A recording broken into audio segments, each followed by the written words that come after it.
അങ്ങനെ ഈ വർഷത്തെ കൃഷിപ്പണികളൊക്കെ ഒന്ന് സ്റ്റാർട്ട് ചെയ്യാൻ ഓർത്തു. ഈ നിൽക്കുന്ന ചേമ്പൊക്കെ ഒന്ന് കട്ട് ചെയ്ത് അത് കുറച്ച് മാറ്റണം എന്ന് വിചാരിക്കണം. ഇതിൻ്റെ അകത്തൊക്കെ എന്തെങ്കിലും ഉണ്ടോയെന്ന് അറിയില്ല. നമ്മുടെ വീടിന് ചുറ്റും കുറേ മരങ്ങളൊക്കെ കാരണം ചോല കൂടുതലാണ്. സൂര്യപ്രകാശം കൃത്യമായിട്ട് എത്താത്ത സ്ഥലങ്ങളാണ്. വേനൽക്ക് മാത്രമാണ് നമുക്ക് ഇവിടെ കൃത്യമായിട്ടുള്ള കൃഷി രീതികൾ ചെയ്യാൻ പറ്റുള്ളൂ. ഏതായാലും പറിച്ചു നോക്കാം.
എന്താ ഏട്ടാ നമ്മൾ പറിക്കുമ്പോൾ മാത്രം ഇങ്ങനത്തെ ചേമ്പ് കിട്ടണം, ഇങ്ങനെ നീളത്തിൽ തുടമില്ലാണ്ട്. നമ്മൾ കടയിലൊക്കെ കാണുന്നത് നല്ലോണം ഉരുണ്ട് നല്ല ഭംഗിയായിട്ടിരിക്കണ ചേമ്പ് കണങ്ങല്ലേ, ഇതെന്താ ഇങ്ങനെ നീളത്തിൽ പെട്ടെന്ന് മുളയും വരും?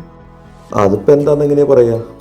ചിലപ്പോൾ വളത്തിൻ്റെ കുറവായിരിക്കാം, അതല്ലെങ്കിൽ നമ്മുടെ മണ്ണിൽ എന്തെങ്കിലും മൂലകങ്ങളൊക്കെ കുറവുണ്ടാവും.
നമ്മുടെ ചേമ്പ് പറിച്ചു കഴിഞ്ഞു കേട്ടോ. ഇതിനോട് ചേർന്ന് തന്നെ ഒരു ചേനക്കട നിൽപ്പുണ്ടേ. അത് സത്യത്തിൽ തന്നെ മുളച്ച് വന്നതാട്ടോ. തന്നെ മുളച്ച് വന്നതെന്ന് പറഞ്ഞു കഴിഞ്ഞാൽ നമ്മൾ മുമ്പ് ചേന നട്ടിരുന്നു. നട്ടതിൻ്റെ കണങ്ങ് നമുക്ക് പറിക്കാൻ പറ്റിയില്ല, കാരണം അപ്പോഴത്തേക്ക് അതൊക്കെ എലി തിന്നു പോയായിരുന്നു. അപ്പോൾ നമ്മളത് എലി തിന്നതിൻ്റെ ബാലൻസ് കുറച്ച് പീസൊക്കെ കിടപ്പുണ്ടായിരുന്നു, നമ്മൾ പറിച്ചെടുത്തില്ല, അങ്ങനെ തന്നെ അങ്ങ് മൂട്ടിയിട്ടായിരുന്നു.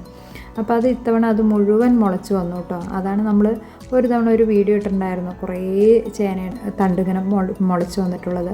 അപ്പോൾ അതിൽ നിന്ന് നമ്മളൊരു ചേനയുടെ തണ്ടെടുത്ത് കറിയൊക്കെ വയ്ക്കുന്ന വീഡിയോ ഇട്ടില്ലായിരുന്നു അത്.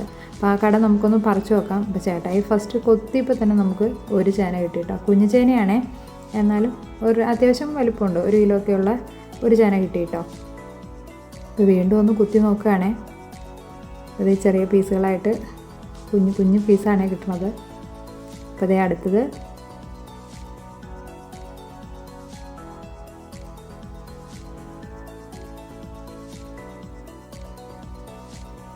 സത്യം പറഞ്ഞാൽ ഇത് ഇത്തവണ നമ്മളൊന്നും ചെയ്തില്ല കേട്ടോ. മുളച്ച് തന്നെ കണ്ടപ്പോൾ ഇത് തന്നെ മുളയ്ക്കണമല്ലേ, അവിടെ നിൽക്കട്ടെ എന്ന് വെച്ചു. പറിച്ച് നോക്കാനും തോന്നിയില്ല. അപ്പം ഞാനത് അവിടെ കിടക്കട്ടെ എന്ന് വെച്ചു. അപ്പോൾ പറിക്കാമെന്ന് പറഞ്ഞായിരുന്നു ചേട്ടായി. അപ്പോൾ ഞാൻ പറഞ്ഞു വേണ്ട ചേട്ടായി, അവിടെ കിടക്കട്ടെ, നമുക്ക് വിത്തായിട്ട് നോക്കാം, അവസാനം പറിച്ചാൽ മതി എന്ന് പറഞ്ഞു. അപ്പോൾ ഇനിയിപ്പോൾ ചേനയൊക്കെ നടണ സമയമാകുമ്പോൾ നമുക്ക് വിത്തായിട്ട് വേറെ ചേനയൊന്നും ഇരിപ്പില്ല. അപ്പോൾ നമ്മൾ വിത്തായിട്ടാട്ടോ പറയണത്. അപ്പോൾ അതിനകത്ത് കുറേ പീസ് ചെറിയ ചെറിയ കണങ്ങളായിട്ട് കുറേ പീസുകളുണ്ടായിരുന്നു. അതൊക്കെ അത് ഇളക്കി എടുക്കേണ്ടത്.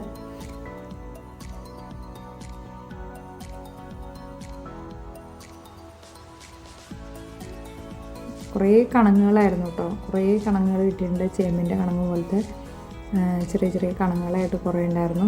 പിന്നെ അത്യാവശ്യം വലിപ്പമുള്ളത് 1.5 കിലോ 1 കിലോ ഒക്കെ വരുന്ന 3-4 ചേന ഉണ്ടായിരുന്നു കേട്ടോ.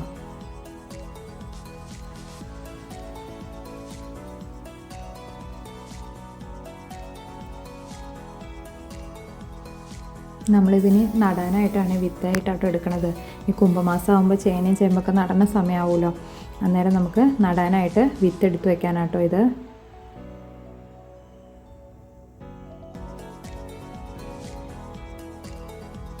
അപ്പോൾ ഇത് നമുക്ക് കിട്ടിയ ചേമ്പുങ്കണങ്ങാണിത്.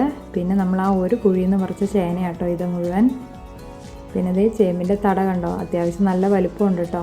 ഇവിടെ ചേമ്പിൻ്റെ തട കറി വെക്കണ എല്ലാവർക്കും ഇഷ്ടമാണ് കേട്ടോ. അപ്പോൾ അതുപോലെ കറിയൊക്കെ ഉണ്ടാക്കാമെന്ന് ഓർത്തിരിക്കണോ.